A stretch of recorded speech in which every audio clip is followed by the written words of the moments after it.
prophets, religions, and books. Islam. 6. At one time, there were also those who asserted that the Islamic religion was hostile to knowledge and science. How could it ever be possible for Islam to stand against knowledge? Islam is knowledge itself. Many chapters of the Quran al-Karim enjoin seeking knowledge and praise men of knowledge. For example, the 9th verse of chapter Zumar purports, "Are those who know to be considered equal with those who do not know? Truly, men of understanding will take heed more." Our Prophet's utterances praising and encouraging knowledge are so plentiful and so well known that even non-Muslims know of them. For example, while describing the virtues of knowledge, the books Ihya al-Ulum and Mawdu'at al-Ulum quote the Hadith al-Sharif, "Go and get knowledge, even if it is in China," which means, go and learn, even if knowledge is in the farthest place in the world, and even if it is possessed by disbelievers. Another Hadith al-Sharif declares, "Work and learn from the cradle to the grave." That is, even an old man of 80 who has one foot in the grave has to work. His learning is an act of worship. Another Hadith al-Sharif declares, "Work for the next world as if you were to die tomorrow, and work for this world as if you were never going to die." And another Hadith al-Sharif, "Little worship done with understanding is better than much worship done with ignorance." And yet another Hadith al-Sharif states, "Satan fears a servant more than he does 1,000 devoted worshippers who are uneducated."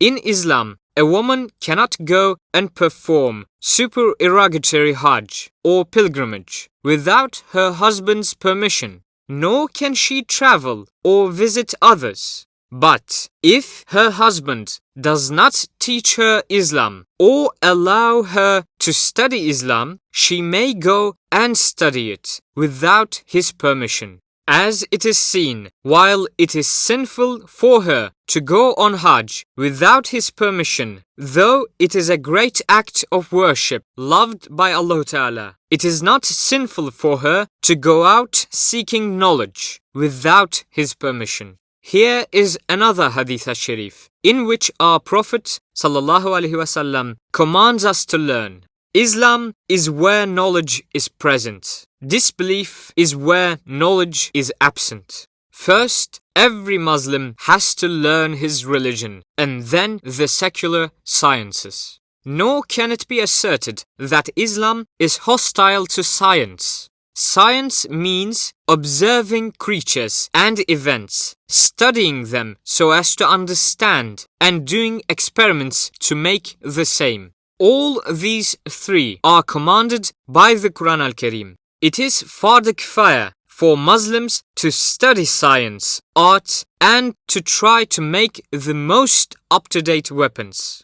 Something clearly commanded in the Quran al-Karim is called fard, plural faraid.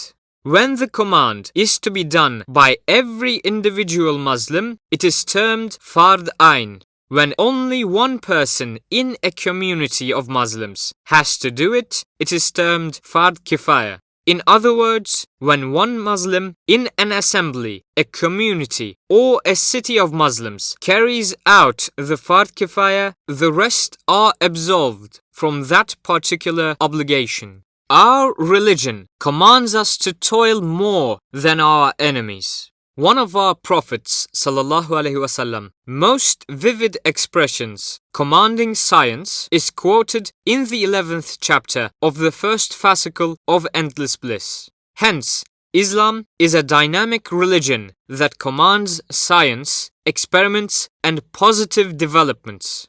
Europeans took many of the fundamentals of their scientific understanding from the Muslim world. For example, Europeans thought that the earth was flat, like a tray, and was surrounded by a wall, while Muslims had realized the fact that it was a revolving globe. This is written in detail in the books Sharhul Mawaqif and Marifatnama. They measured the length of the meridian on the Sinjar Desert, which is near Mosul, and their measurements tallies with today's findings. Nuruddin Baturji, who died in 581 or 1185, was a professor of astronomy at an Islamic university in Andalusia. His book, Al-Hayat, reflects today's astronomical information. When Galileo, Copernicus, and Newton studied Muslims' books and stated that the earth was rotating, their statements were deemed heresy.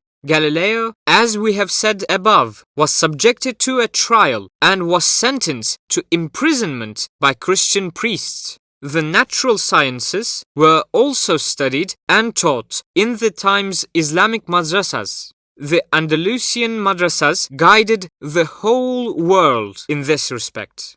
The one who first explored that germs caused diseases was Ibn Sina, who was educated in a Muslim environment. Ibn Sina, Avicenna Hussein, passed away in Hamadan in 428 or 1037 AD. It was 900 years ago when he said, "It is a very little worm that makes every disease. It is a pity we do not have an apparatus to see them."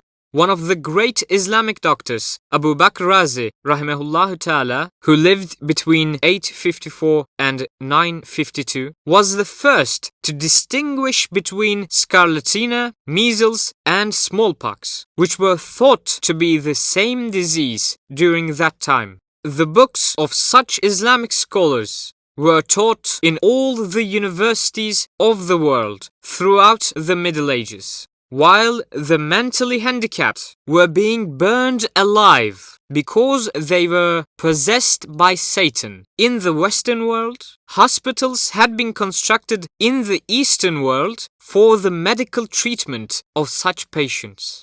Today, everyone with an objective mind admits the facts written above. The fact that knowledge and science was first founded by Muslims. This too is also confirmed by many Western scholars. However, some enemies of Islam who infiltrated into Muslim countries, masqueraded as Muslims, somehow drew Muslim audiences and began to foist their heresies on Muslims. They told uneducated people about their new scientific findings and facilities, and about the new weapons they produced. Then they deceived the ignorant, saying, "These are non-Muslim findings. Those who use them will become non-Muslims." They caused the Muslims to forget Allah Ta'ala's command, "Learn everything."